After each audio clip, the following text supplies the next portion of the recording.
확신 사망 180페이지입니다. 사망 본문을 먼저 함께 읽도록 합니다. 이러한 틀림없는 확신은 신앙의 본질에 속하는 것이 아니기 때문에 참된 신자는 이 확신을 소유하기까지 오랫동안 기다리고 많은 어려움과 더불어 쌓아야만 한다. 그러나 하나님이 그에게 값없이 주신 것들을 깨달을 수 있도록 성령의 힘을 보다 주시기 때문에 계시도 없어도 성적인 수단들을 깨달음으로 확신에 이를 수 있다. 그러므로 모든 신자는 자신의 부르심과 택함을 굳게 세우기 위해 전적으로 내려가야 할 의무가 있다. 그렇게 함으로써 그의 마음은 이 확신이 주는 정당한 열매들이 성령 안에서 평화의 기쁨, 하나님의 사랑과 감사, 그리고 순종의 의를 행하는 힘과 즐거움으로 더 장을 수 있다. 이 확신은 사람을 결코 방탕하게 만들지 않는다.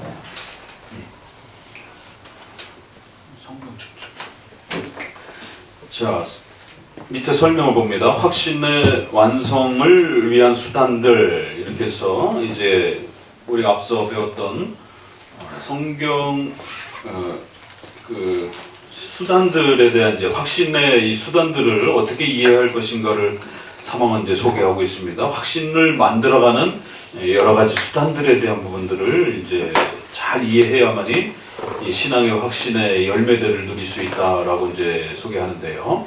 사망은 구원의 확신을 유지하기 하거나 완성해 가기 위한 수단들을 소개합니다. 구원의 확신에 대한 논쟁은 양극단의 위험이 있습니다. 항상 교회 역사를 보게 되면 이제 계속 많이 듣잖아요. 그러면 항상 어떤 주제마다 양극단이 있어요. 그러면 우리 장로교, 전통적인 우리 개혁주의를 표방하는 이 칼빈주의는 외적으로 보면 그 중간쯤에 있어요. 그래서 많은 사람들은 이제 놀리기를 칼빈주의는 박쥐다. 이제 뭐 이런 이제 공격을 할 때 그렇게 공격을 하는 거예요. 펠라기우스나 반펠라기우스에서 이렇게 보면은 이제 우리가 마치 반반인 것처럼 이게 어떻게 또 어떤 주제는 또 구성을 이렇게 짜면 좌우가 이렇게 어거스틴하고 펠라기우스로 나눠져 있고 반펠라기우스가 이렇게 또 등장을 하기도 하지만 또 어떤 주제들의 양극단성을 보게 되면 양쪽으로 이렇게 극렬하게 나눠질 때 그 중간 정도를 이렇게 갖다 보니까 양쪽에서 다 공격을 받는 거예요. 그러니까 너네는 우리 거를 다 반반 섞어서 어정쩡하게 중간을 이렇게 취하는 거 아니냐. 우린 너네 것도 비판하고 너네 것도 비판하는 거지 너네 거 반, 너네 거 반이 아니라는 거예요. 양쪽을 다 버리고 우린 우리 것만의 고유한 그 내용을 가지고 가는 거예요. 근데 그게 외형적으로 봤을 때는 양극단의 중간 정도 입장을 이렇게 취하는 것처럼 보여질 수 있다는 것입니다. 그러나 양쪽의 장점을 섞어서 중간을 만든 게 아니라 원래부터 우리의 것을 드러냈는데 그게 양극단의 입장에서 보게 되면 중간 정도로 이렇게 보일 수 있다는 거예요. 그래서 항상 양극단을 먼저 이렇게 잘 구별해 내시고 그 다음에 우리 것의 정확한 내용이 무엇인지를 정립하게 되면 남의 게 무엇인지 알고 우리 게 무엇인지를 정확하게 구별할 수 있습니다. 그럼 이제 이 확신이라고 하는 신앙의 외적인 열매, 표시들, 증거들 이제 이런 거를 확인해가는 방법에 있어서도 자연적으로 양극단이 발생이 돼요. 그렇죠? 그러니까 외적인 열매를 신앙의 본질인 것처럼 자꾸 이렇게 추구하려고 하는 이제 그런 형태. 또 한편으로는 그러한 신앙의 이런 외적인 그런 열매와 증거라든가 이런 부분들이 없어도 되는 것처럼 또 이렇게 취급해가는 또 그런 극단이 있을 수도 있겠죠. 자, 하나는 세대주의처럼 확신이 신앙의 본질에 속한 것이라고 주장하여 자신의 구원을 의심하거나 확신이 없는 신자들을 불신자 취급하는 위험이다. 그럼 벌써 이런 문구를 딱 읽으면 우리 성도들은 아주 뛰어나셔가지고 벌써 2개, 3개가 응용적으로 확 떠오르시죠? 그럼 벌써 이렇게 구원을 의심하거나 확신이 없는 신자들을 연약한 신자가 아니라 불신자 취급하려고 하는 이제 이러한 그 극단적 형태들은 18세기에는 경건주의 안에서 이런 행태들이 많이 나타났었고 또 16세기, 17세기로 들어가게 되면 제세례파 안에서 이런 부분들이 극단적으로 많이 나타나죠.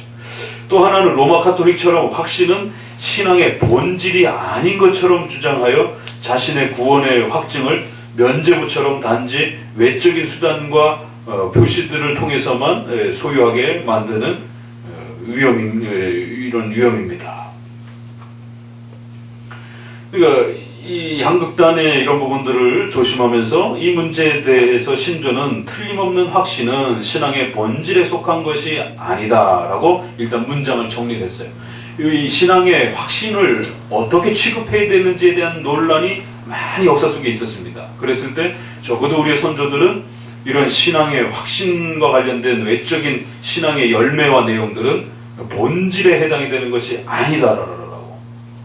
이 표현은 깊은 주의를 요구합니다. 신조는 양극단을 해결하기 위해서 확신에는 신앙의 본질에 해당이 되는 신앙적이며 믿음적인 확신이 있고, 이걸 믿음적인 확신이라고 표현하면 우리가 그렇게 표현을 좀 구별해서 표현할 수 있겠습니다. 반대로 본질에 해당이 되지 않는 열매적이고 감각적이며 증거적인 그런 구원의 확신이 있다고 구별을 하였습니다. 전자는 칭의와 양자처럼 객관적인 성격으로 신자에게는 수동적으로 그렇게 느껴질 수 없는 형태로 일어나는 그런 부분들은 좀 더 신앙의 본질에 해당이 되는 부분이죠. 예종, 또 그 예정된 자들이 부르심을 받는 것, 중생, 내가 언제 중생됐는지 안 됐는지를 체크할 수가 없잖아요. 그렇죠? 그 다음에 칭의, 양자, 하나님의 자녀가 된 다음에 그 자녀가 된 무슨 외적 표시가 있는 것도 아니고 그저 교회가 주는 세례 정도의 외적 표시밖에 없는 겁니다.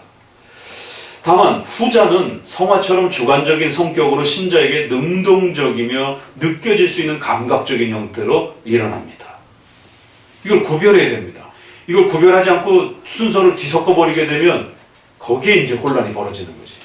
지금 오늘날 특별히 이제 우리가 신비주의라든가 이런 데의 문제들은 뭐 워낙 우리가 많이 접하니까 그건 가볍게 정리할 수가 있어요. 로마 카톨릭의 문제, 또 복음주의권 내에서 신비주의자들의 뭐 금가루, 뭐 금리빨, 뭐 이런 거는 이제 우리가 이렇게 선을 그을 수가 있는데, 문제는 칼빈주의를 표방하는 분들 안에서 일어나는 그런 어떤 실수들, 청교도를 추구하는 분들 안에서 아주 극단적인 어떤 형태로 청교도를 추구하려고 하는 극단적 경건주의적 이런 형태, 또 칼빈주의 안에 아주 극단주의적인 16세기나 17세기만 강조하면서 후기 칼빈주의를 아주 타락한 것처럼 취급하는 이러한 그 엄밀한 그러한 이 엄격한 칼빈주의를 표방하려고 하는 이제 이런 형태, 느슨한 칼빈주의, 알미니안주의적 칼빈주의,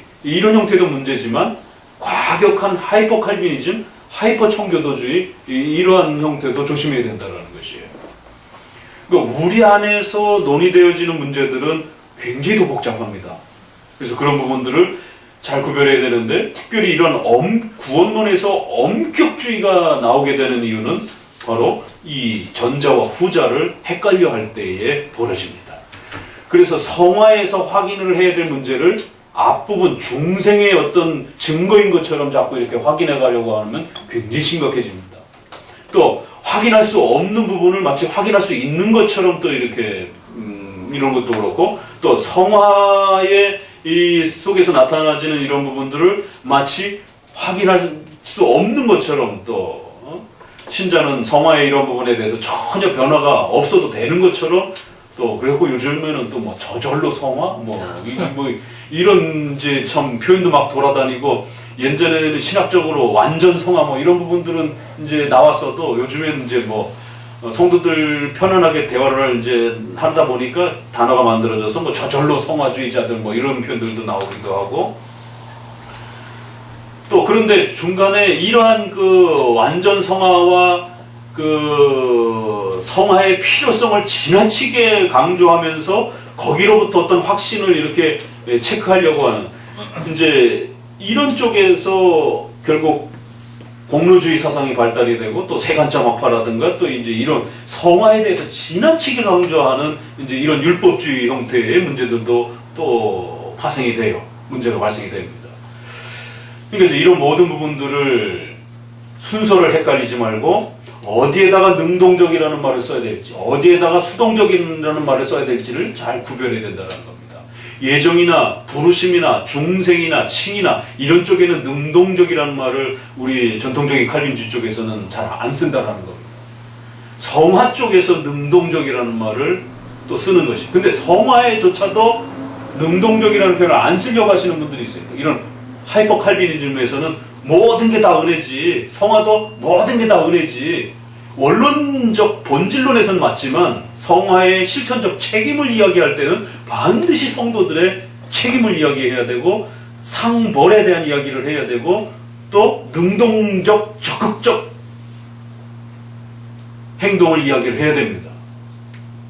그런데 수동적으로 성화를 이야기하게 되면 듣는 성도들은 목회자는 아무리 하나님 앞에 은혜적으로 수동적으로 이야기를 했어도 듣는 성도들은 목회자만큼 그렇게 그 부분을 파고들면서 쫓아오는 게 아니기 때문에 듣는 성도들은 수동적으로 움직여요. 그런 목회의 현장을 고려해야 된단 말이에요. 왜 성찬이 왜 있는 것입니까? 교회의 현장과 목회의 현장을 배려해 주는 겁니다. 인간의 연약함을 배려해 주는 것이에요.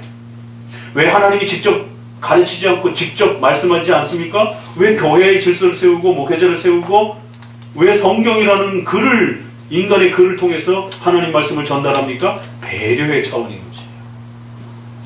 그런 것처럼 성도들에게 있어서 성화에 대한 부분을 이야기할 때는 분명히 능동적인 부분들을 잘 구축해서 하나님의 은혜라고 하는 본질적인 토대 위에서 성도의 능동적 책임에 대한 부분들을 부지런히 강조해 줘야 됩니다. 그래야 성도들이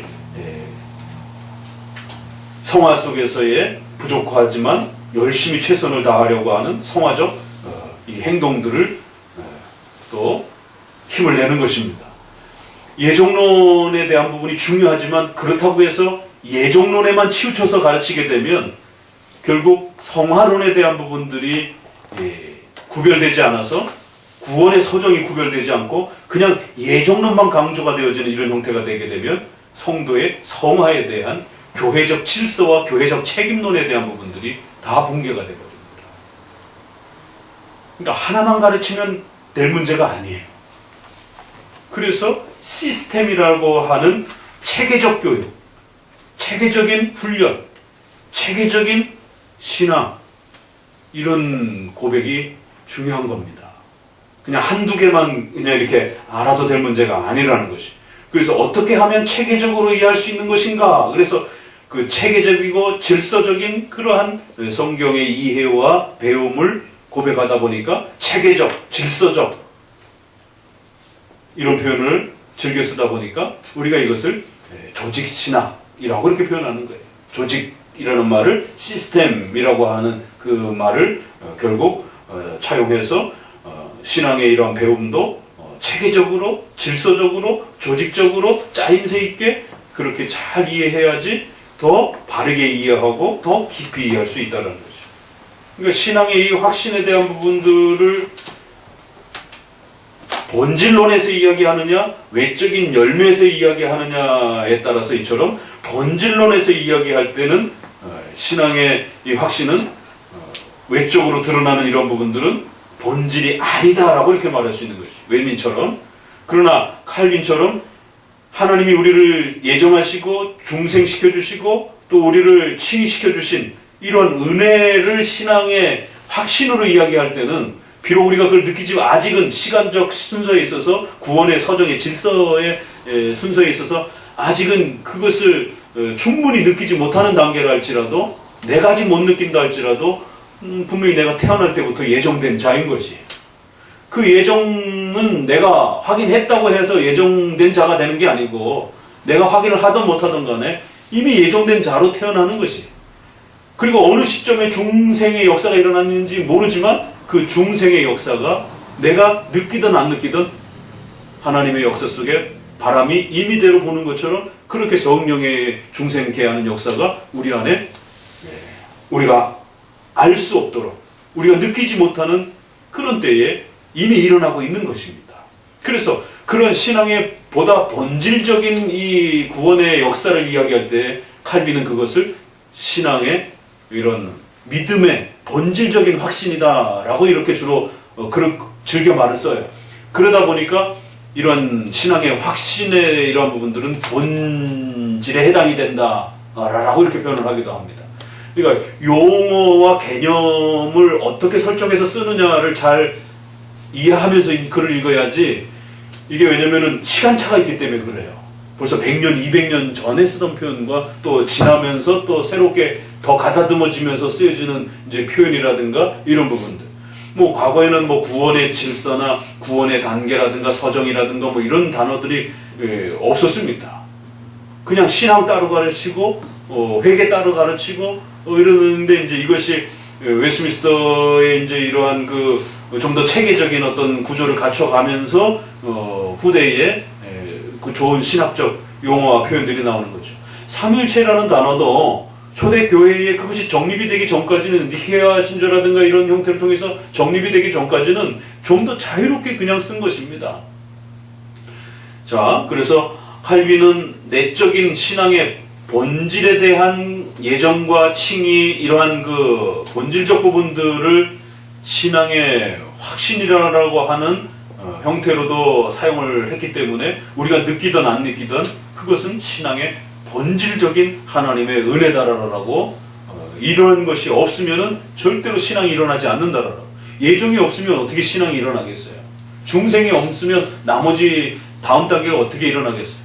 그래서 그런 면에서 기독교 강요를 읽으실 때 우리가 번역을 하다 보면 그걸 신앙의 확신이라고 밖에 번역하기가 없어요. 다른 말로 또 이렇게 더 이렇게 새로운 단어로 번역하기도 어렵고, 그럼 그냥 신앙의 확신은 본질이다 이래버리면 외민에서 이렇게 또 이런 확신은 본질에 속한 것이 아니다 이러면 이제 오해가 발생될 수 있지만, 설명하는 그 방향이 다르고 대상이 조금 다르다라는 거예요.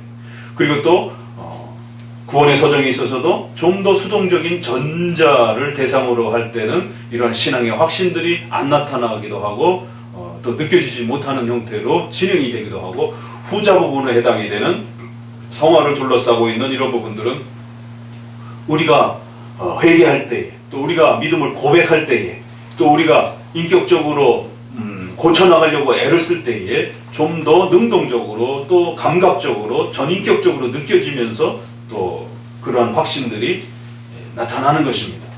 그래서 그런 후자에 대해서 이야기할 때는 또 신앙의 확신을 이야기할 수 있는 것입니다. 그러나 그런 확신이 있느냐 없느냐에 따라서 그보다 더 중요한 전자에 해당이 되는, 또 신앙의 본질에 해당이 되는 하나님의 예정이 있냐 없냐 이렇게 말하지는 않는다는 것이. 그러니까 외적인 이러한 또 형태로 신앙의 확신을 이야기할 때는 그 사람에게 신앙이 있느냐 없느냐 본질적인 그런 그 내용이 아니라는 것이. 그러니까 이거 하나만 정리해도요, 웬만한 극단적인 청교도들하고 왜 개혁주의가 다른지. 그러니까 오늘날 이제는 말할 때가 됐어요. 하이퍼 칼비니즘자들과 극단적 청교도와 개혁주의는, 정통 개혁주의는, 주류 개혁주의는 다르다라고. 미국의 역사에 있어서 근본주의와 개혁주의는 다르다라고.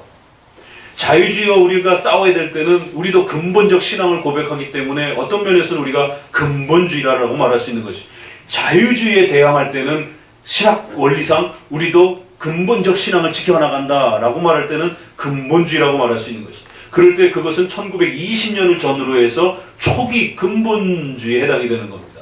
그래서 복음주의자들도 이 근본적 신앙을, 예수님의 성육신, 기적, 부활, 성경의 무엇성, 이런 몇 가지 기독교의 근본 내용들을 강조할 때는 복음주의 안에서도 저들도 근본적 내용들을 강조하기 때문에 근본주의라고 말할 수 있는 것이죠. 그래서 근본주의는 초기 근본주의와 후기 근본주의가 있습니다.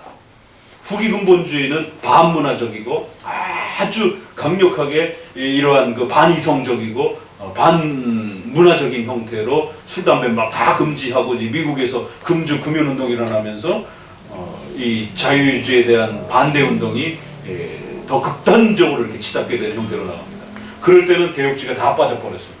개혁주의 문화관에 엄청난 훼손이 온다라고 판단해서 초기 자유주의를 배격할 때는 함께 힘을 합쳐서 도와줬지만 후기 근본주의로 나아갈 때는 우리는 그런 신앙하고 다르다라고 자유주의하고 다른 것도 구별을 해야 되지만 그런 반문화적인 반일반은총적인 그러한 이원론, 극단적 이원론으로 치닫는 이런 형태하고 또 우리는 분명히 다르다라는 것을 정리해야 되기 때문에 맥킨타이어가 주도하는 후기 근본주의의 이러한 그 형태하고는 분명히 선을 걷습니다. 그러니까 강력하게 반문화주의가 팽배하다 보니까 거기에 대한 반발로 자유주의와 복음주의권에서 신복음주의. 그래서 철학이건 과학이건 간에 어떤 것이든지 뭐로 가든지 서울로 가면 된다라고 해서 어떤 방법이든지 다 동원해서 복음을 전도하자라고 하는 이런 식의 이제 방법론을 이제 우선으로 생각하게 되는 이제 후기 신복음주의라고 하는 형태가 태동을 합니다. 그래서 신복음주의도 나쁜 말입니다, 이게. 그러니까 신칼빈주의를 갖다가 욕하면서 썼던 것처럼 신칼빈주의라는 말을 이렇게 자유주의자들이 칼빈주의를 카이퍼나 바빙커 이런 어필들을 프린스턴 신학을 그는 네덜란드 신학뿐만 아니라 프린스턴 신학도 공격하기 위해서 후기 칼빈주의자들을 공격하기 위해서 후기 칼빈주의자들이라는 말을 다른 말로 신칼빈주의 새롭게 등장한 칼빈주의자들이라는 거예요. 그 칼빈주의자들이 칼빈 다 망쳐놨다라는 거지. 칼빈의 온건하고 칼빈의 이러한 그 부드러운 면들을 갖다가 후기 칼빈주의자들이 아주 과격하고 아주 경직되게 그렇게 만들어놨다라는 거예요. 그래서 오늘날 칼빈주의를 추구하는 사람들 안에도 for 튤립 제한 속죄를 빼고 이렇게 온건한 튤립 교리, 온건한 예정론 교리, 온건한 칼빈으로 돌아가려고 하는. 그래서 어떤 칼빈으로 돌아가는지를 봐야 됩니다. 한세대학교에서도 칼빈을 무지하게 좋아합니다. 역사 속에 칼빈만큼 성령론을 많이 언급한 사람 없거든요. 역사 속에 외민만큼 성령론을 많이 언급한 데가 없어요. 오늘 우리가 읽은 그 본문도 전부 다 성령 이야기입니다. 근데 외민을 읽으면서 성령론이 없다라고 이렇게 비판하는 분들이 많이 있어요. 그건 외민도 이해를 못한 거고 조직신학에서 성령론도 개혁주의 성령론도 이해를 못한 거예요. 오순절파의 순복음식의 성령론은 당연히 외민이 없죠. 우리는 그걸 배격하고 있는데, 그걸 반대하고 있는데 어떻게 그런 성령론이 여기 있겠어요? 그런데 그런 성령론을 기대하면서 외민을 보게 되면 외민이 성령론이 없다. 그러니까 관점이 어떠냐에 따라서 외민이 불편해 보일 수도 있고 관점이 어떠냐에 따라서 외민은 너무 훌륭하게 보일 수도 있는 것입니다. 결국엔 다 그 관점에 따라서 보여지는 거죠. 그러니까 외민을 넘어서서 칼빈도 역시 마찬가지. 칼빈으로 돌아간다라고 그러지만 외민을 짓밟으면서 칼빈으로 돌아가게 되면 이게 또 문제가 심각해지는 거예요. 그러면 도대체 온건한 칼빈은 또 뭔가? 그러면 외민과 후기 칼빈주의자들이 칼빈을 다 칼빈의 온건함을 다 과격하게 만들어놨다라는 거예요. 그러니까 벌써 이 신앙의 확신에 대한 문제도 칼빈은 본질로 말하지만 외민은 본질이 아니다라고 거꾸로 얘기를 하잖아요. 그러니까 이제 이런 핑계를 잡아가지고 결국 도르트나 외민이 다 칼빈을 망가뜨려 놨다라고 그러면서 온건한 칼빈으로 돌아가야 된다. 한세대학교라든가 이렇게 순복음 신학교 쪽에서도 신비주의 쪽에서도 칼빈으로 돌아가야 된다. 이렇게 얘기를 하는 거예요.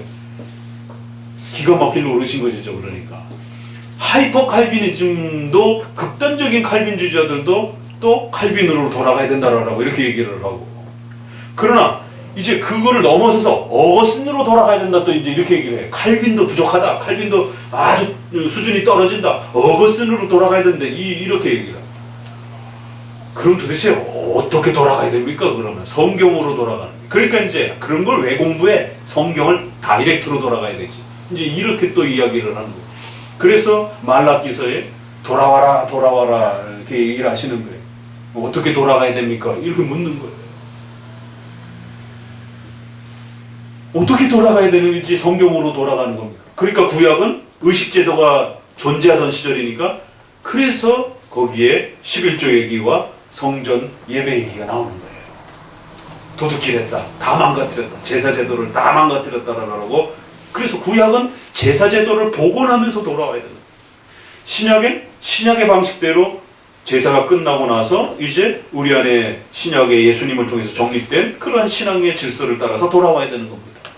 그러면 이제 이러한 부분들을 조심하시면서 항상 우리 건 안에서도 이렇게 순서를 잘못 말해서 또 어느 쪽을 지나치게 강조해서 정통 칼빈주의가 이렇게 변형이 되는 이제 이런 부분들을 항상 조심하면서 주의를 하셔야 됩니다. 그러면 결국 각자 다 자기가 옳다고 얘기를 하는 거예요. 하이퍼 칼빈이즘도 내가 가장 잘 칼빈으로 돌아갔다 얘기를 하고, 이러한 순복음적인 또 알미니안주의적인 칼빈주의자들도 느슨한 칼빈주의자들도 내가 칼빈주의로 가장 잘 돌아갔다 이렇게, 그래서 온건한 이런 칼빈주의, 제한 속죄를 빼고 포 튤립을 말하는 그러한 온건한 튤립, 이런 형태로 돌아가는 것이 가장 잘 돌아갔다라고 얘기해요. 저희들도 저희가 가장 잘 돌아갔다라고 얘기를 하는 것이. 그러면 결국 역사성과 객관성의 싸움이라는 것이죠. 그래서 늘 말씀드리는 게 각자 다 주장하는 거예요. 이단들도 다 자기가 옳다라고 주장하는 거고. 그럴 때의 정통 칼빈주의는 그 역사성이 가장 오래 연속된다는 거예요. 사도들의 신앙을 누가 가장 잘 계승했느냐의 문제예요, 결국엔. 그러면 적어도 사도들이 가르쳐왔던 그 사도신경이나 니케아 신경 정도의 그 가르침이 거의 90% 이상 보존되어지는 교파가 어디냐를 찾으셔야 되는 것이죠. 그게 가장 일찍 나왔으니까. 근데 우리가 사도신경만 봐도 아주 기초적인 단계에서 그리스도의 신성과 인성의 이 신비로움에 대한 부분들이, 고백들이 쏟아져 나온단 말이에요. 뒤에는 더 발전된 형태로 나오지만, 예정론의 이러한 아주 기본적인 그러한 부분들, 하나님은 전능하시다라고 하는 이런 고백.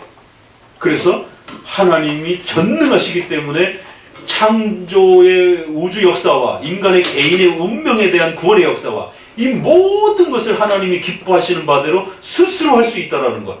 이게 전능하심의 세부적인 내용이에요. 하나님은 전능하시다 해놓고, 전능하시다가 뭡니까 그러면? 따라 붙어야 될 거 아니에요. 그럼 온 우주 만물을 만드시고 다스리는 방식에 있어서 하나님이 기뻐하시는 바대로 모든 걸 할 수 있다. 그런 개념이 들어와야 되는 겁니다. 또 하나, 인간은 죽음에 대한 인간의 운명 문제가 있으니까, 천사들과 인격적인 이 피조물들에 대한 운명 문제가 있으니까 이들은 어떻게 되는가? 이들의 인격과 의지에 대한 이런 모든 것들을, 이들의 운명을 누가 결정하느냐에 대한, 그렇게 되면 구원의 문제가, 그래서 인간의 구원에 대한 문제까지 포함이 되어질 때 하나님은 전능하시다 이렇게 말할 수 있는 것이지, 온 피조물을 하나님이 다 원하는 대로 결정해요. 그런데 인간은 하나님도 어떻게 할 수가 없어요. 인간은 의지가 너무 세갖고, 인간은 고집이 너무 세가지고 하나님도 어떻게 손을 댈 수가 없어. 이러면 하나님이 전능하시냔 말이에요. 그렇잖아요, 그죠? 그렇기 때문에 전능하신 하나님을 고백한다는 말 안에는, 후대에는 그걸 더 체계화시켰지만 초기 고백으로 보게 돼서 보면 하나님은 전능하시다라고 표현하게 되면 적어도 그 안에 이러한 우주 만물에 대한 통치와 인간의 구원에 대한 이런 부분들까지 포함해서 예정론까지 그 안에 담을 수 있는 것입니다. 그럼 오늘날 예정론을 가르치는 교회가 있고 안 가르치는 교회가 있단 말이에요. 그러면 예정론을 가르치는 교회가 훌륭한 교회예요? 예정론을 안 가르치는 교회가 훌륭한 교회예요? 이런 선택을 해야 된다는 거예요. 그래서 우리가 어떤 면에서 보면은 우리의 그 고퀄리티와 그 정체성에 대한 이런 강조 때문에 많은 분들이 칼빈주의를 욕하면서, 칼빈주의는 개혁주의자들은 자기들만 잘났다고 그래. 이단들하고 똑같지 않아? 이단들도 자기들만 똑똑하다고 그러는, 이런 욕을 많이 먹어요. 그러나 이걸 헷갈려 하면 안 됩니다. 이단들은 자기들 교회만 구원이 있다라고 말하는 거예요. 자기 목사님 말만 믿어야 구원받는다고 그러는 겁니다. 이게 이단이에요. 이단의 베타성이에요. 그러나 칼빈주의 베타성은, 칼빈주의 안에도 분명히 베타성이 있습니다. 그러나 칼빈주의 베타성은 우수함이냐 덜함이냐에 대한 문제예요. 이러한 신앙을 표방하고 지켜가는 그러한 교회들은 다 우수한 교회입니다. 우리 한마음교회뿐만 아니라 그런 목회자들과 그런 교회들은 다 우수한 교회예요. 그런 우수한 교회가 미국에 있었고 유럽에도 있었고 그 역사 속에 늘 항상 존재했다라고 우리는 이야기를 하는 겁니다. 그러니까 그 베타성에 대한 문제에 있어서 우리가 가장 훌륭하다라고 말하니까 이단들이 말하는 우리만 구원받는다라고 하는 말하고 헷갈리는 겁니다. 우리 그렇게 말하는 게 아니에요. 우리 교회만 구원받는다가 아닙니다. 그건 이단들이 그렇게 하는 말이고 우리는 우리 교회가 가장 훌륭한 교회다라고 말할 수 있는 거예요. 그런 자부심이 있어야 됩니다. 그래야 칼빈주의자가 되고 장로 교인으로 살아갈 수가 있는 거예요. 왜 이 수많은 기독교 분파 중에서 여러분은 꼭 장로 교인이 돼야 됩니까? 이런 스타일로 신앙생활을 하려고 합니까? 거기에는 퀄리티가 있기 때문에 그런 거예요. 신앙에 이 확신이 주는 어마어마한 열매들이 있기 때문에 그러한 하나님이 주신 은혜의 수단과 도구들을 잘 지켜냈을 때 어마어마한 신앙의 확신과 열매들이 우리에게 주어지기 때문에 그걸 지켜내려고 하는 거예요. 왜? 그러한 보편적인 은혜의 수단들을 유지하거나 소중하게 지키지 않으면 엄청난 신앙의 이러한 열매들이 다 깨져버린단 말이에요. 그러면 아주 빈약한 신앙생활, 아주 저급한 신앙생활, 아주 수준이 떨어지는 신앙생활이 되어버린단 말이에요. 그래서 복음주의권 안에는 저급한 신앙생활이 있고 수준 높은 신앙생활이 있는 겁니다. 그럴 때에 적어도 사도신조로부터 역사성을 계승하는 이러한 신앙을 가장 잘 보존하고 있는, 그래서 가장 훌륭한 교단, 가장 훌륭한 교파, 가장 훌륭한 교회가 존재할 수 있다는 겁니다. 그러면 한평생을 신앙생활하면서 살아가야 되는데 어떤 형태에서 신앙생활을 할 것인지는 굉장히 심각한 문제라는 겁니다. 그러면 수준이 떨어지는 그러한 그 기독교에서 신앙생활을 할 것인지 수준이 높은 교회 안에서 신앙생활을 할 것인지는 굉장히 소중한 선택의 문제입니다.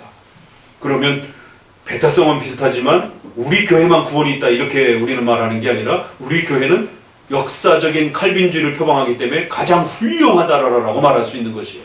이 역사적인 정통 칼빈주의를 계승하지 아니하면 수준이 떨어지는 기독교라고 말할 수 있는 것입니다. 당연히 감리교라든가 성결교라든가 구세곤이라든가 1700년 이후에 생기잖아요. 그런데 그러한 교파들이 칼빈을 싫어한단 말이에요. 칼빈의 신학을 계승하려고 하지 않는단 말이에요. 그러면 누가 역사성에서 더 앞서 있습니까? 루터와 칼빈이 더 앞서 있는 겁니다. 오순절 순복음교회는 1900년에 생긴 거고 오순절파가. 그러면 1900년 동안은 누가 유지했느냐 말이에요. 기독교가 어떻게 흘러왔느냐 말이에요. 루터를 통해서 쯔빙글리와 칼빈을 통해서 회복된 기독교. 그리고 더 거슬러 가면 어거스틴을 통해서 계승된 기독교.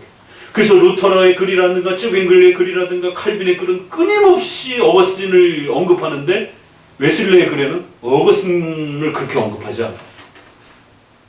루터와 칼빈도 그렇게 많이 언급하지 않습니다. 이런 부분이 다르다라는 것이.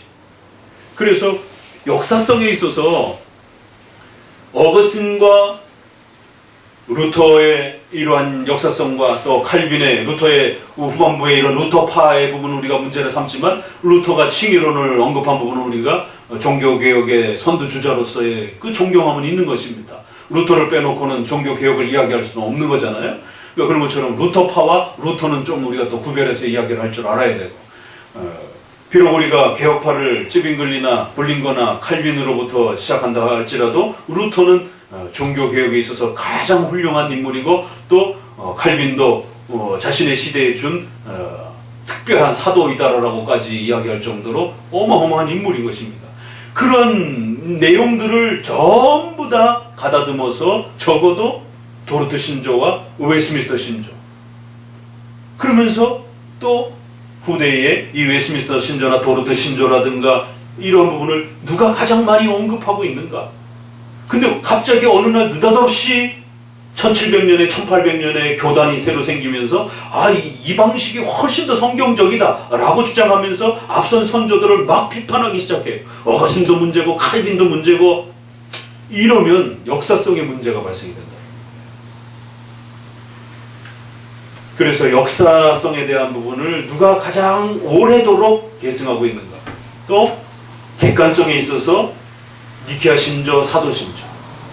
중세시대는 우리가 뺀다 할지라도 종교개혁 시대에 적어도 루터의 대소유리문답, 또 칼빈의 1차 신앙고백서, 2차 신앙고백서, 하이델베르그 유리문답, 웨스트민스터 신앙고백서라고 하는 그 전체 교회가 함께 고백하고 지켜왔던 그 신앙의 객관적인 표준과 고백들을 누가 잘 지켜내고 있는가. 이런 부분의 역사성과 객관성이 확보가 되어야만이 안전성을 누릴 수 있는 겁니다.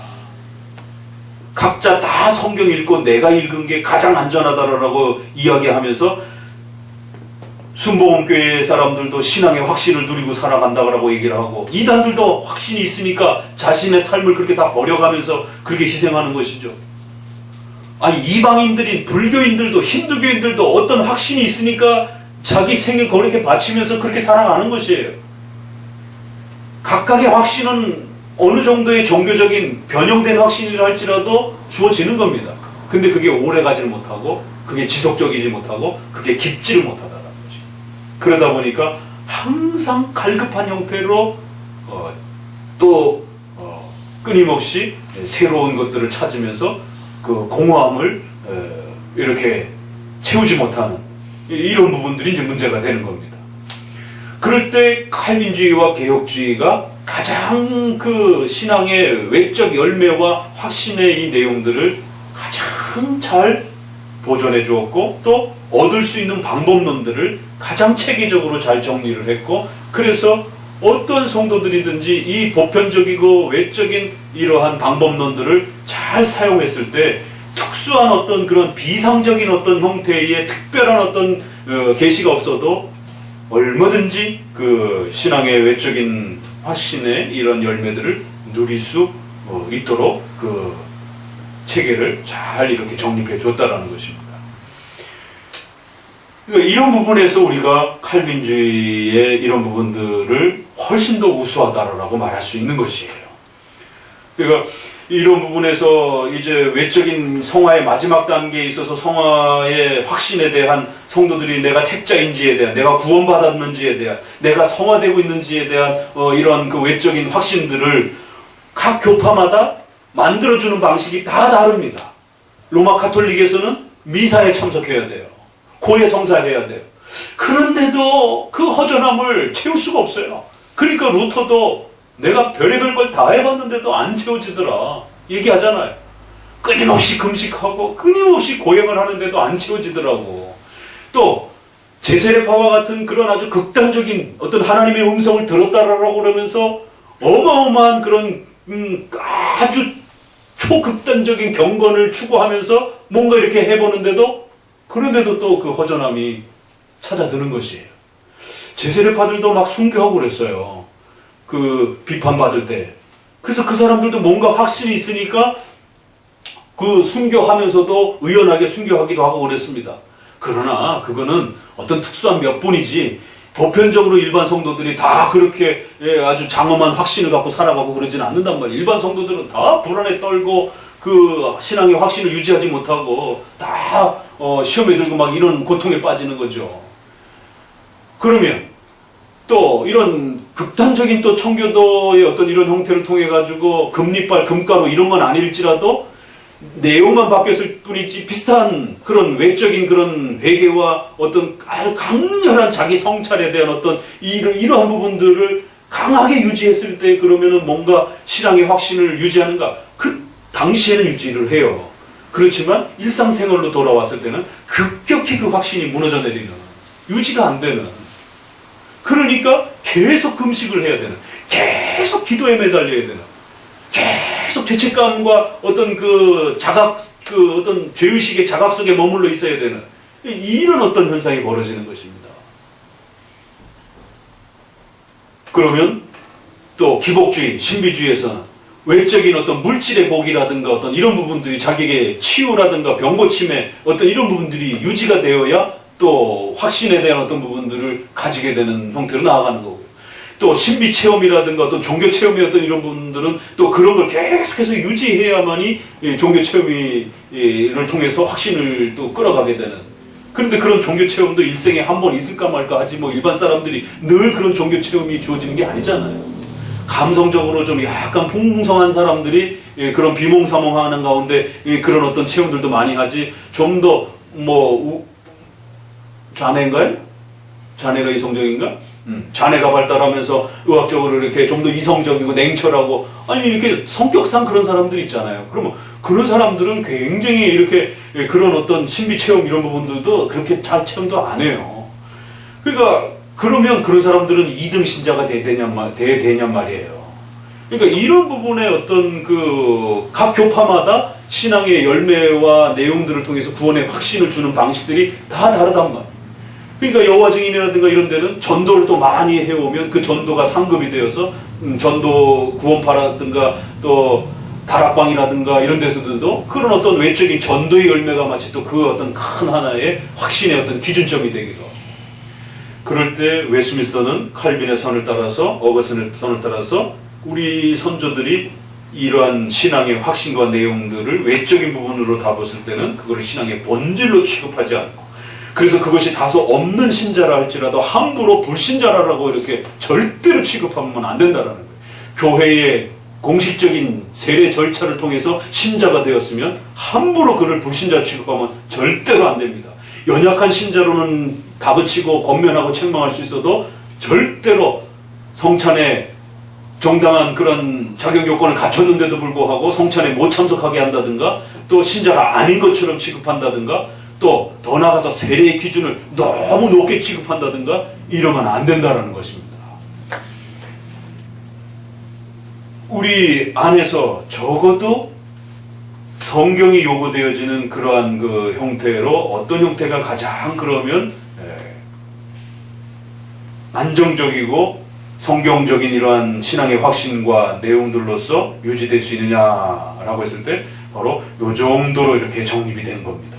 그러니까 그 수많은 그 갈등과 이런 방법을 던져놓고 저런 방법을 던져놓고 수많은 방법들을 막 던져놓고 거기에 성도들이 혼란케 되어지고 이 수많은 고통을 겪은 거예요. 벌써 이 정도 시간이 지르면. 그리고 났을 때 이렇게 신앙의 외적인 성화와 확신에 대한 부분들을 정립해 가야 된다라고 결정을 해준 겁니다. 그러면 이제 그 안에서 이제 여러분들이 소화해야 되는 것이죠. 그래서 본신조는 이 항목에서 주로 후자를 다루고 있다. 이런 이유로 신자는 이 확신을 소유하기까지 오랫동안 기다리고 많은 어려움과 더불어 싸워야만 한다고 주장하는 것이다. 외적이고 주관적인 확신은 신자마다 차이가 있고 또한 많은 성장의 단계들이 있을 수 있기 때문에 지금 충분히 확신이 없다고 해서 낙심해서는 안 된다. 개인적으로도 마찬가지고요. 교회적으로도 그런 사람들을 함부로 막 신자가 아닌 것처럼 이렇게 취급하면 안 된다는 겁니다. 이 확신을 유지하고 성장시키기 위한 수단에 대해서 신조는 무슨 특별한 계시 없이도 통상적 수단들을 옳게 사용함으로 확신에 이를 수 있다라고 합니다. 로마 카톨릭이나 제세례파와 같은 신비주의자들은 신비하고 특별한 종교적 수단과 체험을 직통계시로 이용하여 확신을 주려 했기에 종교적 미신을 주장하게 됐습니다. 장로교회는 통상적인 수단, 즉 여기엔 표현 안 돼 있지만 전체로 이렇게 다시 한번 읽어보면은 말씀, 성례, 기도, 은혜의 수단이라고 하는 바로 이 부분을 말하는 것이, 이것을 강조하여 미신적 행위를 막았습니다. 이거를 정립 안 해주면은요, 성도들이 반드시 이 외적인 확신을 갖고 싶어서 미신적으로 빠집니다. 샤머니즘적인 미신은 순복음교회 같은 오순절파와 같은 그런 형태들이 빠지는 것이에요. 그런데 샤머니즘적인 미신이 아니라 종교적인 교회론적인 그러한 미신에 빠지기도 해요. 과격한 율법주의, 바리새이주의와 같은 예배를 더 열심히 하다가 미신에 빠지는 것이에요. 본질적인 마음의 중심을 놓쳐버리게 되고 외형만, 외적인 종교적 규범들을 열심히 지켜가고 있는데 마음이 다 빠져버리는 이런 형태가 될 수도 있다는 겁니다. 여러 형태의 미신적 형태가 발생이 됩니다. 그래서 기도를 갖고도 미신화시키잖아요. 금식을 갖고도 미신화시키고, 금식이 나쁜 건 아닌데 금식이 공로주의가 되면 그게 미신화가 됩니다. 하나님께서 세워주신 교회를 통해서 열심히 설교를 들으며 성경을 알아가고 세례와 성찬과 기도를 통해서 도움을 받으면 충분한 확신에 이를 수 있는 것입니다. 본문을 잠깐 좀 더 보세요. 오랫동안 기다리고 많은 어려움과 더불어 싸워야 한다. 이런 표현들을 우리가 점진적 성화라고 말하는 거예요. 그럴 때마다 교파들 안에 당장 웨슬레와 감리교 안에 완전 성화를 주장하면서 이 성화론 부분에서 달라져 버리잖아요. 그러니까 과격한 청교도들 안에 완전 성화를 너무 지나치게 요구하는, 그래서 성도들의 강력한 어떤 그 회심 체험이라든가 또 성화적 어떤 윤리의 어떤 열매들을 요구하는, 분명히 윤리의 열매들은 있어야 됩니다. 그러나 그 기준을 너무 높게 잡으면 안 된다는 거예요.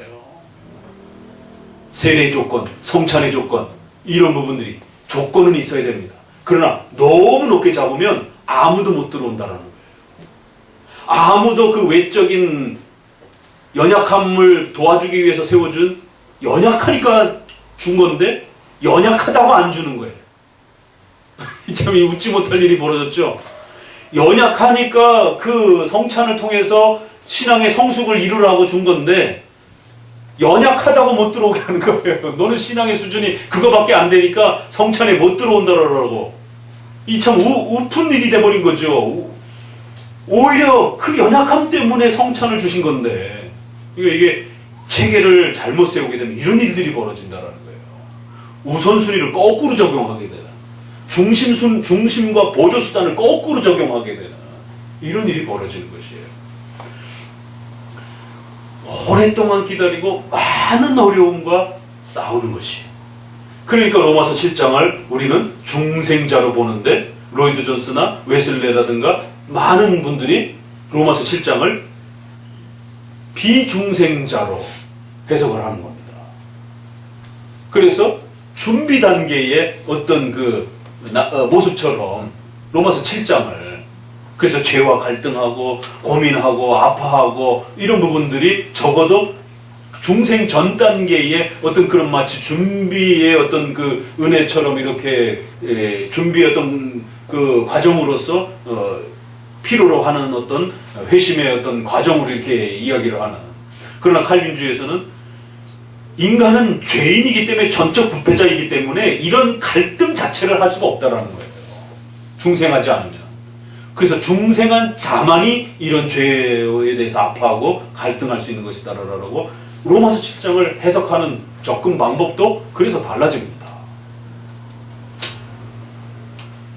이 부분을 오늘날에 와서는 세간점학파가 성화를 지나치게 또 강조를 하면서 성화의 외적 확신과 열매들을 또 끌어내면서 또 강조하는 또 이런 형태가 벌어집니다.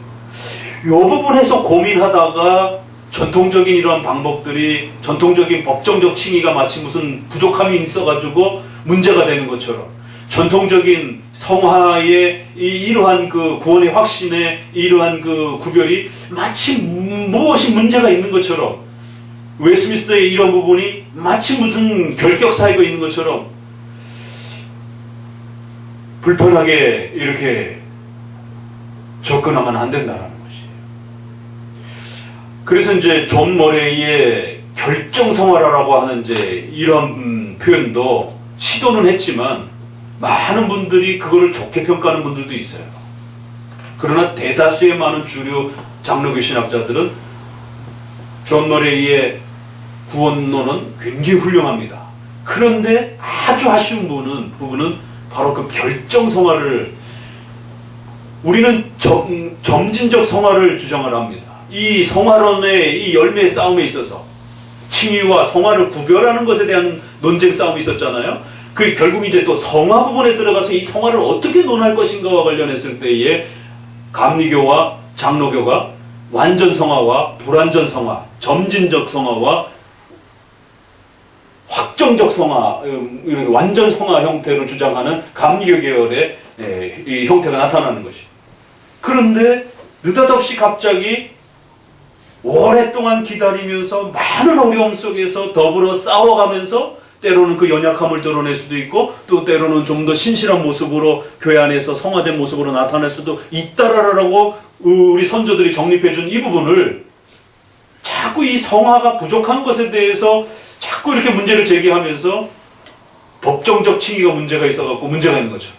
점진적 성화의 이러한 부분이 마치 문제가 있어가지고 마치 칼빈주의는 성화가 약한 것처럼 이런 도전들을 자꾸 받다 보니까 존 모레이가 그래 맞아 우리가 말하는 이 점진적 성화는 마치 성화가 마치 우리가 성화의 어떤 이 풍성함들을 마치 덜 완성된 것처럼 이 우리의 그 그리스도를 통한 은혜의 이 완성이 덜 된 것처럼 그래서 성도들에게 있어서 성화의 어떤 동기부여라든가 이런 부분들이 좀 약하지 않는가 이런 고민을 하면서 결정성화라고 하는 것을 칭의와 성화 중간에다가 결정성화를 집어넣어서 칭의, 결정성화, 성화 이렇게 잡아놨어요 순서를.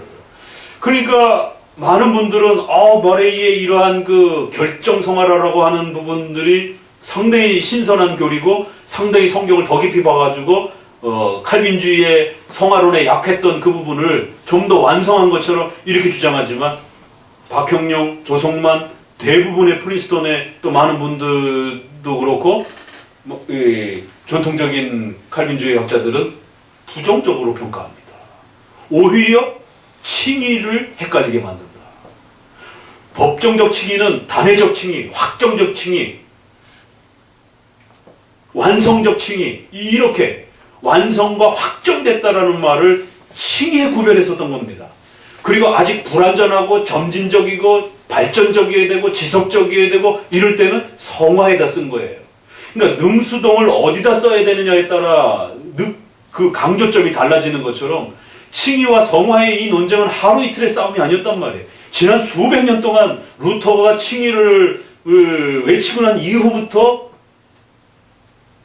존 머레이까지 400년, 500년 동안에 웨스민스터까지만 해도 벌써 100여 년 동안의 논쟁이었던 거고 그런데 느닷없이 갑자기 거기에 결정성화라는 단어를 집어넣게 되면 이게 완성된 성화라는 말인지 그러면은 감리교 같은 느낌인 거고 완전 성화 완전 성화하고 완성된 성화하고 또 뭐가 다른가 결정된 확정된 성화하고 완전 성화하고 또 뭐가 다른가 우리말도 구별이 안 돼요.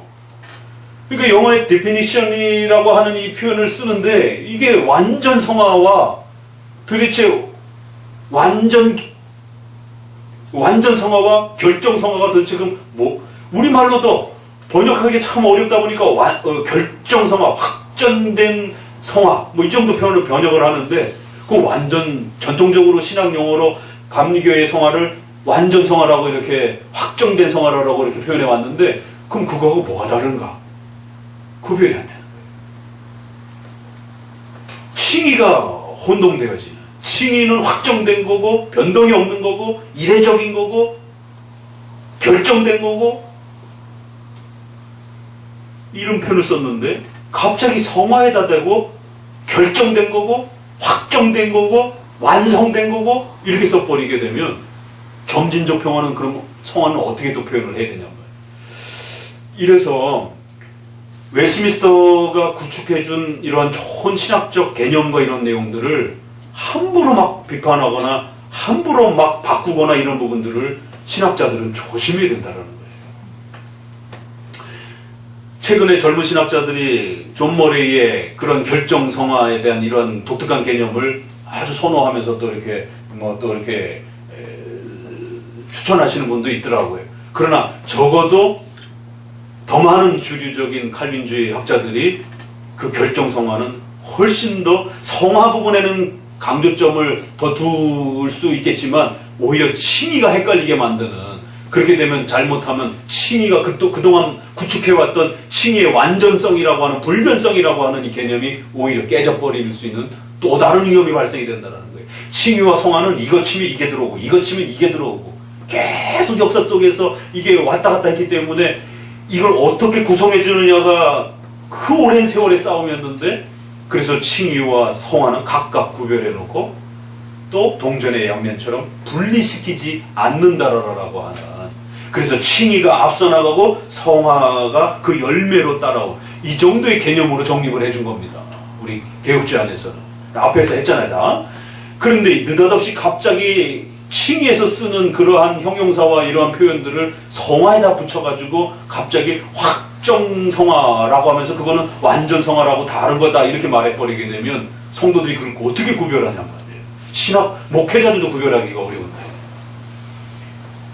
그래서 오랫동안 기다리고 많은 어려움과 더불어 싸우는 것, 이게 점진적인 성화, 그래서 점진적 과정들을 통해서 성도들이 자라가고, 그래서 지금은 조금 미흡해 보여도 함부로 그 성도가 아닌 것처럼, 마치 성화가 안 되고 있는 것처럼 이렇게 막 책망하거나 몰아붙여서는 안 된다라는 겁니다.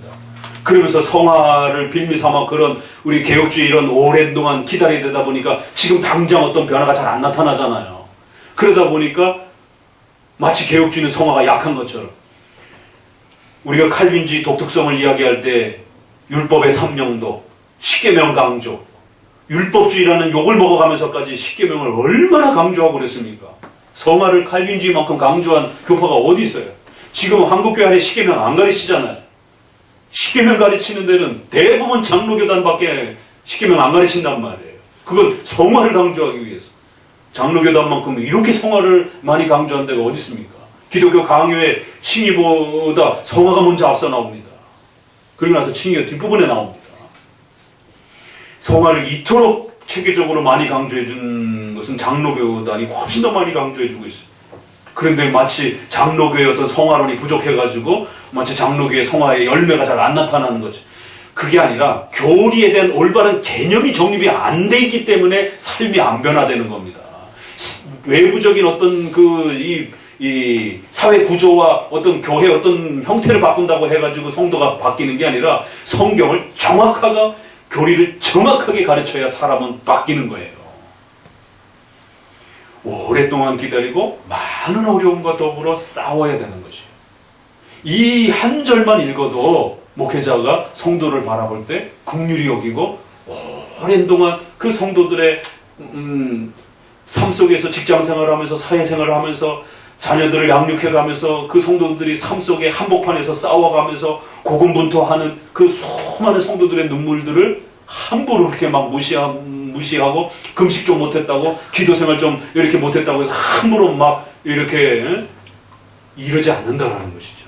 이 과격한 경건주의, 과격한 극단주의, 느슨한 것도 문제지만 과격함으로 몰아가는 것도 문제가 된다는 거예요.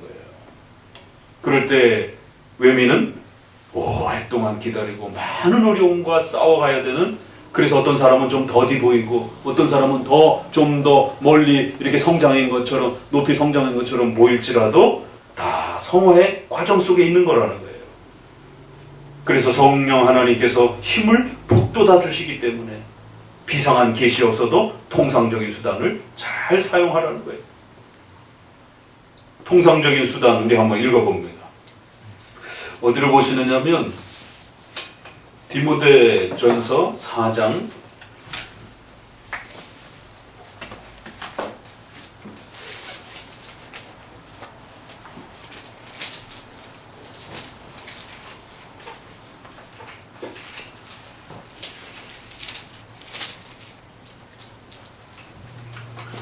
11절부터 읽어봅니다.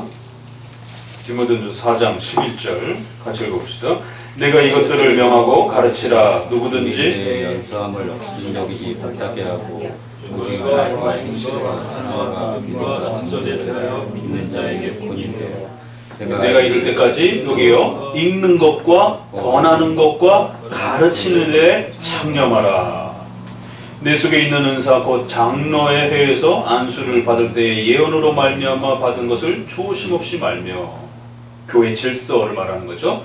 이 모든 일에 전심전력하여 너의 진보를 모든 사람에게 나타내라. 마지막 절, 내가 내 자신과 가르침을 삼과 이 일을 계속하라. 이것을 행함으로써 내 자신과 내게 듣는 자를 구원하리라. 말씀을 가르치고 교리를 공부하고 교회 질서 안에서 세례와 성찬의 이러한 소중한 질서와 또 주일 성수를 통한 그러한 예배적 질서를 잘 지켜내면 특별한 어떤 그러한 초자연적인 신비한 경험 없이도 통상적인 일상적인 성경에서 우리에게 권해주고 있는 그런 수단들만 잘 사용해도 성도들이 기본적으로 잘 자라간다라는 거지. 성도들을 너무 극단으로 몰지 말라라는 것입니다. 이 제세례파가 얼마나 극단으로 몰았습니까? 그래서 유아 아들은 신앙의 확신이 없으니까, 신앙의 고백이 없으니까 다 지옥 간다라는 거예요. 이런 몰인정한, 그래갖고 그 아이들이 죽으면 어쩔 거예요? 그 부모에게 두 번 대못을 박는. 우리는 원죄 교리가 있기 때문에 불신자에게 함부로 천국 갔다라고 이렇게 뭐 착하게 살았다고 천국 갔다 이렇게 말할 수는 없어요. 우리가 넘지 말아야 될 선은 있습니다. 그 선은 지켜야 되죠, 당연히. 그래서 불신자 쪽에 대해서는 우리가 함부로 말할 수는 없어도 신자에 대해서는, 신자의 가정과 신자의 가족들과 자녀들에 대해서는 얼마든지 우리가 권면하고 위로하면서 이야기할 수 있다는 것이죠. 그런데 신앙에 확신이 없다라고, 열매가 없다라고, 증거가 없다라고, 유아세례 금지. 그래서 유아들이 죽으면 지옥 갔다라고 이렇게 아주 몰인정하게 성도들을 아주 극단의 슬픔으로, 옛날에는 아이도 많이 낳았잖아요. 흑사병이라는 게 얼마나 심각한 건지 느꼈죠? 저만 느꼈어요. 얼마 전에 지금 중국에서 지금 흑사병 저기 발견돼갖고 지금 막 걱정이잖아요. 이건 흑사병이 남의 나라 얘기가 아니에요. 그 중세 시대에 종교개혁 16세기, 17세기에 유럽의 인구의 3분의 1이 죽었다고 그럽니다. 흑사병. 그렇게 무서운 병. 옛날에는 피임이 없었기 때문에 애기들도 많이 낳았단 말이에요. 그러면은 기독교인 자녀들도 엄청 많이 죽었어요. 칼빈의 자녀들도 죽고, 뭐, 쭈빙글리의 자녀들도 죽고, 우리 가까운 이런 유명한 종교개혁자 자녀들도 많이 죽었단 말이에요. 다 지옥 갔다 그럴 거예요. 얼마나 상식하고 몰인정한 형태로 부모의 가슴에 대못을 박는 이런 형태로. 그러니까 가르침이 잘못되면 성도들에게 엄청난 고통을 가하고 성도들을 아주 전 나락으로 몰아 떨어뜨린다는 겁니다. 그래서 삶에 아주 극단적 선택을 하게 만들고, 그러니까 어떤 은혜의 확신을 자꾸 유지하려고 더 강한 미신에 빠져들게 되고, 더 강한 어떤 욕구에, 종교적 욕구에 빠져들게 되고, 그러면 악한 목회자들이 바로 그런 걸 이용을 해가지고 물건을 팔아먹는 거예요. 돈을 요구하는 겁니다. 그래서 면죄부가 나온 겁니다. 죽은 자기들의 부모와 자식들과 가족들이 천국 갔을까 지옥 갔을까에 대한 그 두려움과 그 공포, 종교심을 이용을 해서 돈 내라. 그러면 천국으로 옮겨줄 테니까. 바로 이 신앙의 확신을 잘 만들어주지 못하면 이런 일이 벌어지는 겁니다. 반드시 샤머니즘적이고 미신적인 일이 파고들게 돼 있고. 그래서 가톨릭 안에도 그런 걸 이용해서 면죄부가 나오게 되었고, 또 제세례파 안에도 이런 극단적인 종교 체험으로 또 사람들의 삶을 이원론으로 끌고 가는, 세상의 삶과 국가와 이런 부분 다 버리고 오로지 기도하고 예배를 드리는 일에만 집중하면서 그런 삶만 살으라라고 하나. 그러니까 성도들의 삶이 완전히 그냥 붕괴가 돼버리는 것이에요. 칼빈주의가 사람을 살립니다. 개혁주의가 정말 성도들을 안정되게 만들어줍니다. 자신있게 여러분 얘기하실 수 있으셔야 돼요. 칼빈주의가 유럽을 구했다라고 하는 그 유명한 나카야마라고 하는 그 목사님의 고백처럼, 적어도 칼빈주의는 이러한 신앙의 체계를 잘 구축하고 있기 때문에 구원의 문제에 있어서도, 신앙의 생활의 문제에 있어서도 그 신자가 하나님 앞에서 건강하고 바르게 튼튼하게 살아갈 수 있는 안정감을 준단 말이에요. 통상적인 수단들을 사용하면 된다는 거예요. 참, 이 표현 하나 정립하기 위해서 어마어마한 논쟁이 있었던 겁니다. 그리고 나서는 그렇게 정리해가면 모든 신자는 자신의 부르심과 택함을 굳게 세우기 위해 전적으로 노력해야 할 의무가 있다. 바로 이러한 통상적 수단이 바로 자신이 택함받고 구원받았는지에 대해서 얼마든지 확신을 만들어갈 수 있는 귀한 도구가 된다라는 것이. 게을리하는 게 문제이지, 첫 번째는 잘못된 통상의 수단을 사용하는 것이. 신비주의처럼 찬양 예배만 10시간 드린다라고 해서 은혜가 주어지는 게 아니라 반드시 말씀, 성례, 권징이라고 하는, 말씀, 성례, 기도라고 하는 교회의 공적인 예배 요소가 반드시 구축이 되어야 돼요. 그러한 질서 안에서 하나님이 약속해 주신 그 통상적 수단을 잘 사용해야 되는 것입니다. 그래야 복이 임하는 거고, 그래야 신앙의 확신의 열매가 주어지는 것이지, 아무리 종교적인 열심을 1000시간, 10,000시간을 들여보세요. 하나님 안 받으십니다. 통상적인 수단들을 바르게 사용할 때에 작게 노력했을지라도 부르심과 택하심에 대한 귀한 이러한 노력들을 따라 열심히 하게 되면 택하심과 부르심의 확신을 얻을 수 있다는 것입니다. 그렇게 해서 주어지는 기쁨은 뭐라고요? 여기도 틀린 겁니다. 오순절하고 여기 달라요. 그 정당한 열매들은 막 땅바닥을 굴르고 금리빨이 생기고 막 눈물이 막 폭포수처럼 흐르고 이런 게 아닙니다. 뭐죠? 성령 안에서 평화, 기쁨, 하나님에 대한 진실한 사랑, 그리고 감사, 그리고 순종하고 싶어하는 힘과 즐거움. 이런 부분들이 진정한 확신의 열매라는 것입니다. 이것만 정리돼도요, 웬만한 신비주의 다 정리가 되신 겁니다. 또 하이퍼 칼빈즘과 하이퍼 청교도주의에 대한 이런 극단적인 어떤 죄책감과 어떤 이런 열매들을 정리할 수 있는 거죠. 그런 것 없어도 적어도 마음의 평안과 기쁨과 하나님에 대한 사랑과 감사와 순종하고 싶어하는 열정과 이러한 마음들이 이 성도들의 마음 속에서 솟아나기 시작한다. 이런 것이 성령의 열매지. 그러니까 우리가 잘 아는 갈라디아서 5장, 6장에 그렇잖아요, 그죠? 성령의 열매는 우리가 일반적으로 교회에서 막 이야기했던 그런 게 아닙니다. 사랑과 희락과 오래 참음과 절제와, 이게 진정한 그의 신앙의 확신의 열매들이지, 뭐 갑자기 막 눈물이 막 철철철철 흘러넘치고, 눈물 안 흘리고도 은혜를 감격스럽게 설교를 들을 수 있어요. 어떨 때는 눈물이 날 때도 있습니다. 근데 꼭 눈물이 있느냐 없느냐를 갖고 판단하시면 안 된다는 거예요. 마음이 막 울컥해야만이 오늘 뜨겁게 내가 설교의 은혜를 받았다라고 판단하시면 안 돼요. 잠잠하게 설교의 은혜를 받을 수도 있는 겁니다. 근데 또 어느 날은 또 울컥하게 또 받을 수도 있는 것이고, 그런 게 중요한 게 아니고, 더욱보다 더 핵심은 사랑과 희락과 기쁨과 절제와 온유와 순종하고자 하는 그런 마음의 결단에, 이런 마음들이 잔잔하게 이렇게 흘러나오면 성화되고 있는 거예요. 그러면 신앙의 확신을 가지고 살아가셔도 된다는 것이. 목사님, 뭐 더 짜릿짜릿한 게 없어요? 없어, 장로교회는. 그런 겁니다. 그러니까 이게 참 가벼운 표현 같아도 이 표현 하나 정립하는데 로마 카톨릭의 그 엄청난 화려한 예전, 장로교회 그런 거 없잖아요. 그러니까 심심하다 그러는 거예요.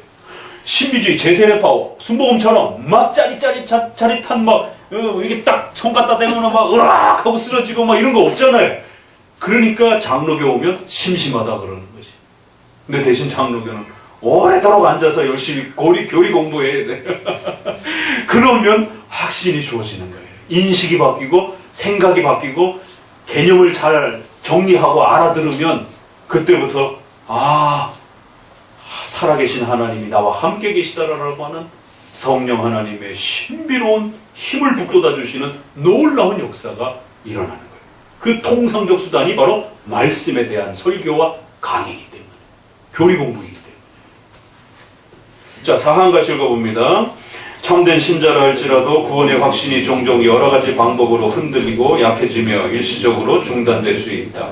이것은 신자들이 구원의 확신을 유지하는 것을 게을리하고 양심을 상하게 하고 성령을 근심하게 하는 특별한 죄에 빠지며 돌발적이거나 강렬한 유혹을 받음으로 하나님이 그의 얼굴빛을 거두시는 것과 하나님을 경외하는 자라도 어둠 가운데 걸으며 전혀 빛을 보지 못하게 방임하여 두시기 때문이다. 그러나 신자들은 하나님의 시와 믿음의 삶과 그리스도의 문제에 대한 사랑, 그리고 마음의 진실성과 의무를 행하는 양심을 결코 완전히 잃어버리지 않는다. 이 모든 것들로부터 구원의 확신은 성령의 역사로 말미암아 적당한 데 다시 회복될 수 있으며 그 과정에서 그들이 완전한 절망에 빠지지 않도록 도움을 받는다. 4장은 확신의 다양한 상태와 자라감의 정도를 소개합니다. 3항에서 보듯이 이 구원의 확신은 신앙의 본질적인 것이 아니기 때문에 종종 여러 가지 방법으로 자 보세요. 흔들리고 약해지고 더 나아가서 중단될 수도 있다. 그러나 완전한 중단이 아니라 일시적인 중단이에요. 근데 중단되는 것처럼 보이는 겁니다. 그 정도 강도는 나오는 거예요. 그래서 막 절망하고 괴로워하고 막 시험에 드는 이런 모습이 보이는 거죠. 그 결과 하나님이 그의 얼굴빛을 거두시기도 하며 빛을 보지 못하게 잠시 동안 방임하여 두시기도 한다.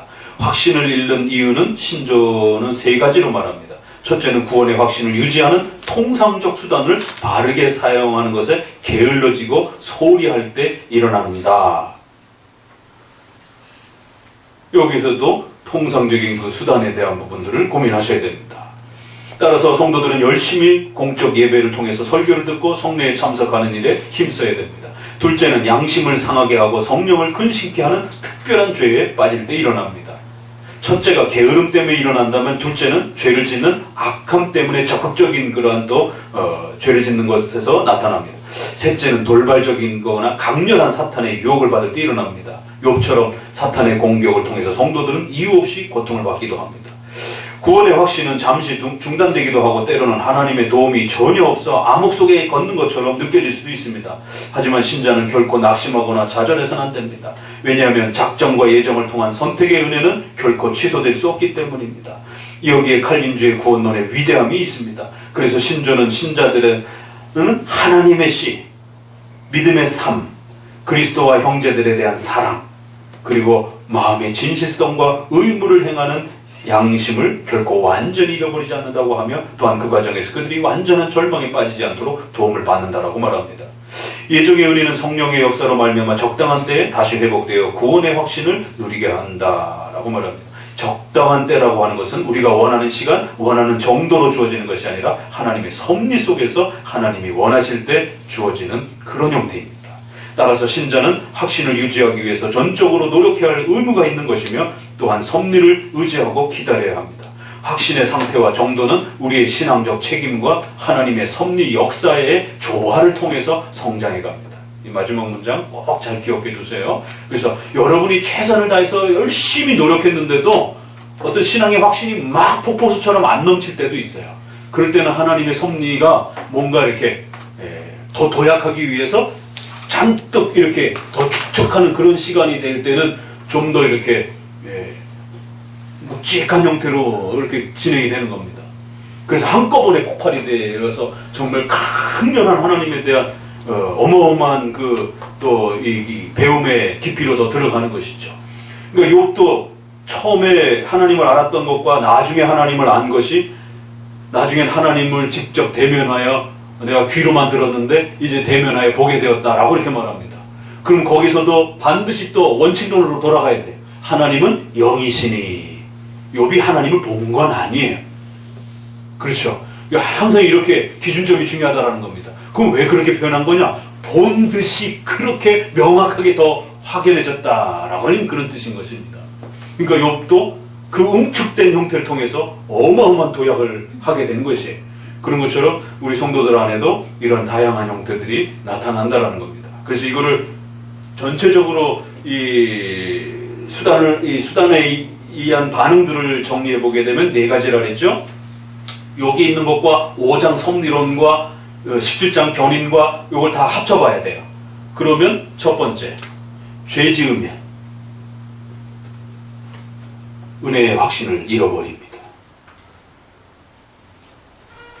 그러면 내가 죄를 졌는지 안 졌는지 자기 스스로도 확인을 해야 되고, 목사님이 뭔가를 계속해서 권면하고 있는데 재정적인, 건강적인, 어떤 사업적인, 또 가정에 어떤 불미스러운 심각한 일이 터졌어요. 그러면 그게 사탄의 돌출적인 공격입니까? 자기 죄를 책망하는 하나님의 징계이겠습니까? 첫 번째로 생각하셔야 돼요. 하나님이 책망하는 징계입니다. 목사님도 계속 염려해가지고 책망하고 있었잖아요. 안 고치니까 하나님이 책망하시는 또 이런 형태로 주어지는 겁니다. 근데 그렇지 않았는데, 뭐, 목사님들 뚜렷하게 뭐, 이렇게 성찬을 금지시킨다든가, 또 개인적으로 찾아오셔가지고, 그렇게 살면 안 됩니다. 라고 막 책망을 하신다든가, 이런 형태가 없었는데도, 갑자기 어떤 몸에 질병이 생긴다든가, 어떤 사고를 당한다든가, 이러면 다음 단계로 넘어가는 것이에요. 두 번째 단계는 뭐죠? 성화. 성장시키기 위한 도구로 하나님이 사용한다는 것이에요. 그래서 성장의 도구로서 사용하는 겁니다. 그래서 여러분에게 찾아오는 질병, 사고, 고통, 아픔 이런 거 너무 무서워하거나 너무 벌벌 떨지 마세요. 왜? 우리는 그런 걸 밟고 성장합니다. 편안한 꽃길로만 성장시키면 좋을 텐데 인간의 죄라는 게 그렇게 쉽게 끊어지질 않습니다. 보편적으로 있는 우리가 겪어야 되는 인간의 죄가 성화와 관련된 그런 죄들이 그렇게 쉽게 끊어지는 게 아니라는 것이. 그래서 하나님 그런 것들을 끊어내기 위해서 이런 아픔의 도구들을 사용하시면서 우리의 소망이 하나님과 함께 살아가는 내세에 있다는 것을 더 강렬하게 우리 마음을 도전해 주시기 위해서 성화의 목적으로. 그래서 이 땅에 자꾸 집착하려고 하게 되면 그런 마음들을 경각심을 다시 불어넣으시기 위해서 어떤 고통들을 가하면서 이 땅이 우리의 모든 것이 아니다라는 것을 다시 한번 마음을 추스리면서 우리가 누려야 될 천국의 소망을 바라보면서 신앙이 성장하도록. 세 번째, 욥처럼 사탄의 돌연적인 공격.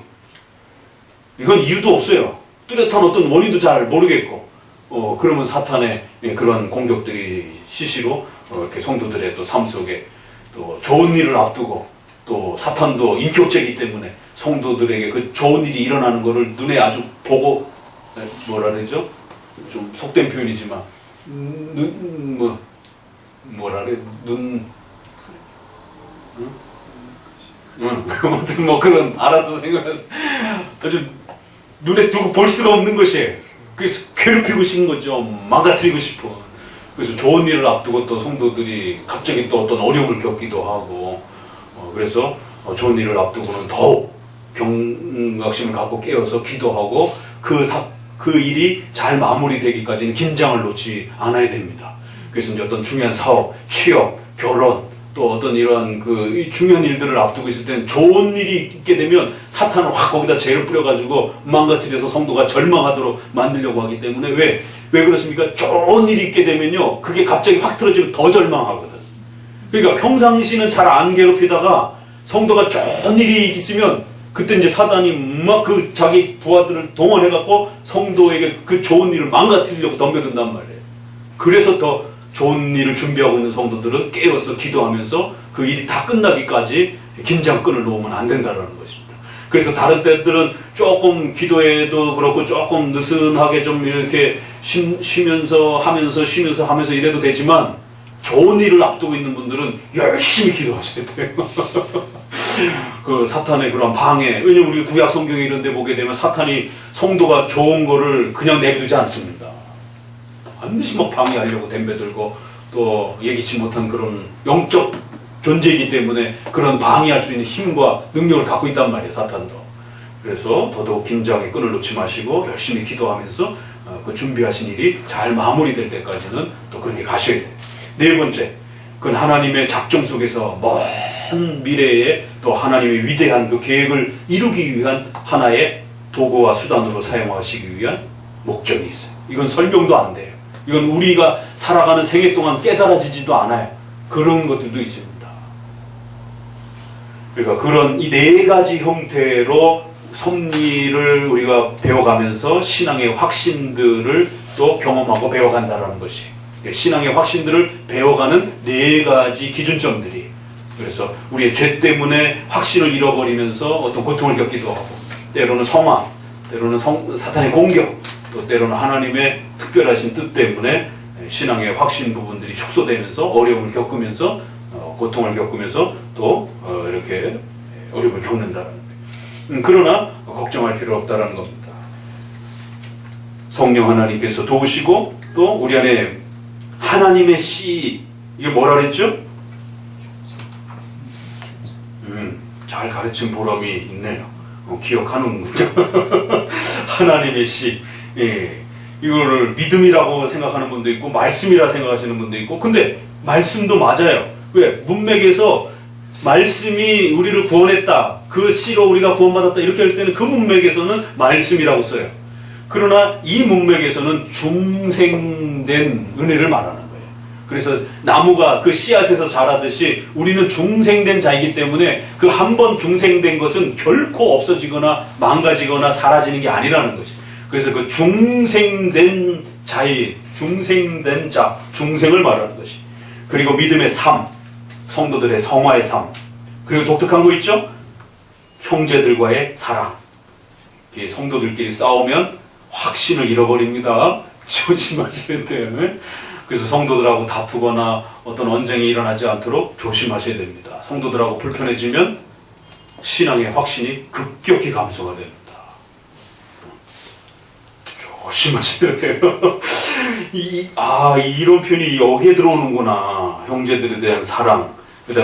그래서 형제들을, 교회 성도들하고 화목하게 잘 지내면 신앙의 확신도 아주 쑥쑥쑥쑥 자라가요. 거꾸로 생각하면. 그래서 또 마음의 진실성, 의무를 행하고자 하는 그 질서를, 순종을, 또 말씀을 잘 따르고자 하는 이러한 또 순종에 대한 이런 마음들, 이런 부분들이 완전히 잃어버려지는 게 아니라는 거예요. 반드시 성령 하나님께서 도와주셔서 절망에 빠지지 않고 회복되도록 도와주실 것이라는 겁니다. 자, 이렇게 해서 대략 확신에 대한 부분을 끝을 내보게 됩니다. 그래서 구원의 이 성화의 마지막 단계 부분은 최근에 와서 우리 칼빈주의권 안에도 하이퍼 칼빈이즘, 또 느슨한 칼빈주의 이런 형태로 상당히 많이 혼선을 일으키고 있어서 우리 웨스민스터의 이 또 주류 라인을 따라서 적어도 어떻게 그 신앙의 열매와 점진적 성화라고 하는 이런 부분들을 취급해 왔는지를 잘 정립할 수 있도록 조금 많은 분량으로 이렇게 소개를 해드렸습니다. 그래서 특별히 이 네 가지 형태로 부지런히 섭리 속에서 신앙을, 여러분들의 그 확신의 정도를 점검하는 이런 부분들을 게을리해서는 안 돼요. 그래서 통상적인 수단을 게을리하게 되면 반드시 이 신앙의 확신을 잃게 됩니다. 떨어집니다. 급격히 그 강도가 축소되어집니다. 그래서 신앙의 외적인 수단, 은혜 수단들을 잘 활용하셔서 이 신앙의 확신들을 유지하시고, 특별히 네 가지 형태로 점검을 하면서 어떤 신앙의 확신의 위기가 찾아올 때는 꼭 이 네 가지 부분의 이러한 부분으로 종합적으로 살펴야지. 처음에 말씀드린 것처럼 우리 한국교회는 이 1번 인과론, 원인과 결과 형태로만 찾으려고 하는, 뭐가 저 성도 죄를 져가지고 저거 해결 안 되나 보다 이러면서 자꾸만 이렇게 죄 관점에서만 지나치게 모든 걸 다 해결하려고 하는 이런 형태로 그런 시선으로 성도를 바라보면 안 됩니다. 또 당회가 적당하게 판단하고 살펴야 되는 것도 있는 것이지, 그거를 당회도 아직 그런 결정도 내리지 않고, 당회도 성찬 금지라든가 이런 부분도 내리지 않았는데도 마치 성도들이 뭔 죄를 졌나 봐, 그러니까 저거 저렇게 치료도 안 되고, 이런 그 경제적 문제도 해결도 안 되고, 취업도 안 되고, 이런 이제 선입관들이 성도들 안에 이렇게 싹 든단 말이에요. 이게 인간 안에 본능적으로 누구의 죄 때문에 이런 일이 벌어지지? 이런 그 인간론에 대한 본성적인 이 책임론이 인간 안에는 본성적으로 있어요. 그래서 일반 문화 속에서도 이런 부분들이 있어가지고 그걸 극단적으로 적용하면서 우리 한국 문화에는 여자 잘못 들어오면은 집안이 망한다라고 하는 이런 식의 어떤 특정한 어떤 그 결과를 어느 한 사람에게 뒤집어 씌워가지고 그 책임을 회피하려고 하는 아주 이런 못된 심리가 이 인과론을 잘못 사용하게 되는 그런 일이 벌어집니다. 그래서 욥기가 바로 이 내용을 말하는 겁니다. 그래서 친구들은 전부 다 인간으로 네가 잘못했으니까 이 모양이지, 그러니까 빨리 회개하고 나면 회복될 거야. 욥은 열심히 회개했는데도 회복이 안 되고 있단 말이에요. 그러니까 엘리가 등장을 해서 욥이여 걱정하지 마십시오. 하나님은 당신을 성화시키려고, 성장시키려고 이런 고통을 주시는 것입니다. 엘리가 그 정도 말을 해준 거예요. 근데 엘리도 충분히 다 말을 못한 거죠. 그리고 사탄의 공격은 처음부터 있었던 거고.